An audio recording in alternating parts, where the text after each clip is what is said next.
Ribbon of water in the morning shines like razor, walking the dog with a mouthful of blackberries. Rain leaves mirror everywhere, trying not to step in it. Our life is a forgetting friend's voice, where the bank of this shore erodes into current. The greatest tension facing water coordination in Texas is the use of different legal principles for surface water and groundwater. A lot of times people tend to think of water in the state as one of two kinds of water. You either have surface water on the one hand, rivers and lakes and those things you can see, and then on the other hand you have groundwater, which is anything underground. The chart that I always like to use, and you've probably seen it, it's a chart by the USGS. It shows the water cycle, and the water cycle, it rains and it goes into the ground or it goes into surface water, and then you've got environmental flows that are necessary to go through for in-stream flows and for bays and estuaries, and then it's evaporated back up into the air, and then you start that cycle all over again. Surface water and groundwater resources are often hydrologically connected. Surface water streams may originate from or receive significant contribution from springs, which are discharge points for groundwater aquifers. The linkage between what happens with the groundwater and the surface water, to recognize that these decisions on groundwater have profound effects on the downstream surface water and the health of the bays and estuaries. State law has identified groundwater conservation districts, GCDs, as the state's preferred method of groundwater management. State law requires GCDs with jurisdiction over the same aquifer to jointly assess water availability and future groundwater conditions within 16 groundwater management areas and to adjust GCD management to achieve desired future conditions for respective aquifers or portions of aquifers. This process is repeated every 5 years. States have struggled with this connectivity of what we're going to do in terms of a management regime. Who's going to be responsible? What set of rules are we going to follow in management of these hydrologically connected waters? GCDs are as diverse and unique as Texas itself. Today there are 98 confirmed GCDs, 3 unconfirmed GCDs, and 2 subsidence districts. But we're still stuck with this surface groundwater distinction, and hydrologists tend to blend them. Policymakers and lawyers still like this groundwater, surface water, and we're trying to manage based on that kind of dichotomy. And maybe that's realistically because it's been so ingrained in our culture that it'll take multi-generations to change. The impact of Comal and San Marcos Springs, discharge points for the southern portion of the Edwards Aquifer, on base flows in the Guadalupe River system is one example of that type of hydrologic connection. It is a subject that the state has danced around for a number of years. The Y River Group came out with the recommendation that the legislature should recognize in law the physical relationship between surface water and groundwater. Although groundwater can be regulated by GCDs, a recent Texas Supreme Court ruling, Day and McDaniel versus the Edwards Aquifer Authority in the state of Texas, has cast uncertainty as to when such regulation might result in a property rights taking, requiring compensation to the landowner or reallocation of the right to produce groundwater. The coordination of the management of surface and groundwater was a critically important issue. I think everybody agreed, because it is probably the most difficult issue. Developing and implementing a plan and management approach that adequately accounts for these hydrologic interconnections will be controversial because of, among other things, historically different legal principles governing surface water and groundwater in Texas, and consequently potential implications for property rights and local control. Unquestionably, any approach chosen must acknowledge and carefully address those legal differences and implications.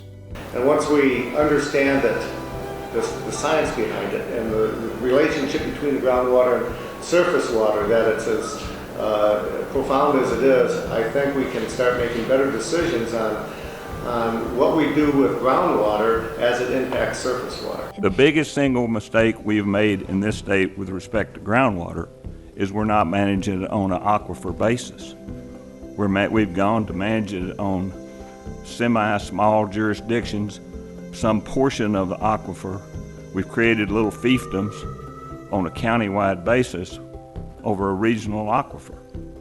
That makes no sense. On the other hand, surface water runoff and sometimes stream flows may recharge underground aquifers. These hydrologic connections must be acknowledged, understood, and accounted for if water planning and management in Texas are to be truly comprehensive and effective in meeting all our water needs. Basically, I think by and large where we're failing most critically, except in this particular interface between groundwater and surface water, is the fact that we're not implementing the laws that we already have in place effectively.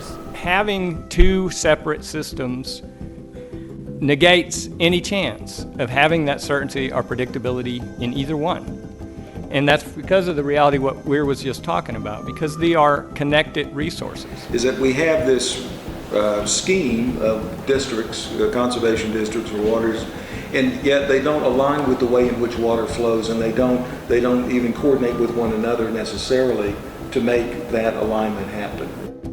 And unless we somehow have a coordination of the two sources of water and some kind of co-management of that, I think the only way that will come, in my opinion, only through crisis. To come up with answers on problems that are seemingly intractable. If you really put in the time and the effort, and part of that effort was having a budget to develop information to try to make some science-based, because if you don't have the information, you can't get there, you know? And it's not perfect information, but you have to have good enough information. So we've got to invest in having the information we need to make these decisions. TCEQ is also responsible for in-stream flows and freshwater inflows into coastal bays and estuaries. Texas law has not allowed the issuance of new surface water rights for environmental flows, although existing water rights may be amended to maintain such flows. All or part of a surface water right may be placed temporarily or permanently in the Texas Water Trust, which is currently administered by the Texas Water Development Board for maintaining environmental flows. By law, TCEQ has the authority to set aside certain volumes, but no such set-asides have been made yet. We have massive amounts of water being pumped out of the hydrologically connected underflow of our basins. And what is Texas doing about it? Zero. Nothing.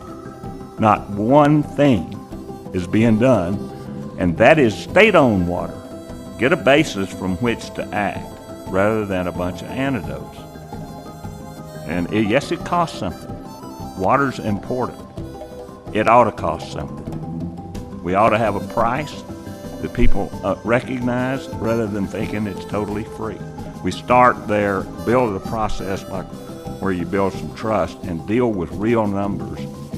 We cannot make informed decisions without good data and good information about our water resources. And really, it's kind of mind-boggling to me, the more I look at this issue, how little information, how little of an understanding we really have about this incredibly precious resource. We have got to get out in front now on getting that information collected to have any chance of making good management decisions.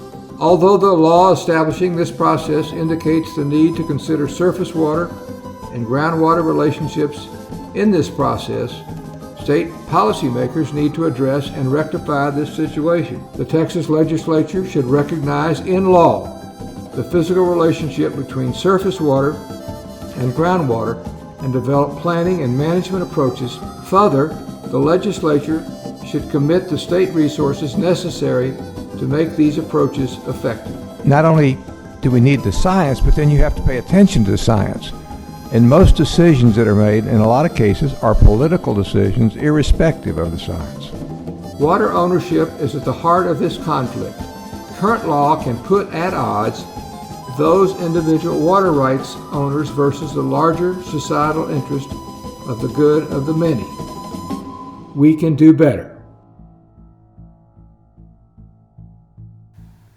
From Honey Babe, crickets chirp a patch of Johnson weed, reverberating through an overturned stove, trash at the edge of a clearing, your eyes, tadpoles swimming in tire ruts, smell of mint, sweet clover, widened by heat, hammer, splinters of light hammered through Lord. Hail cuts leaves with precision. Garrods carve my face across the wreckage of a stove quartered below New River.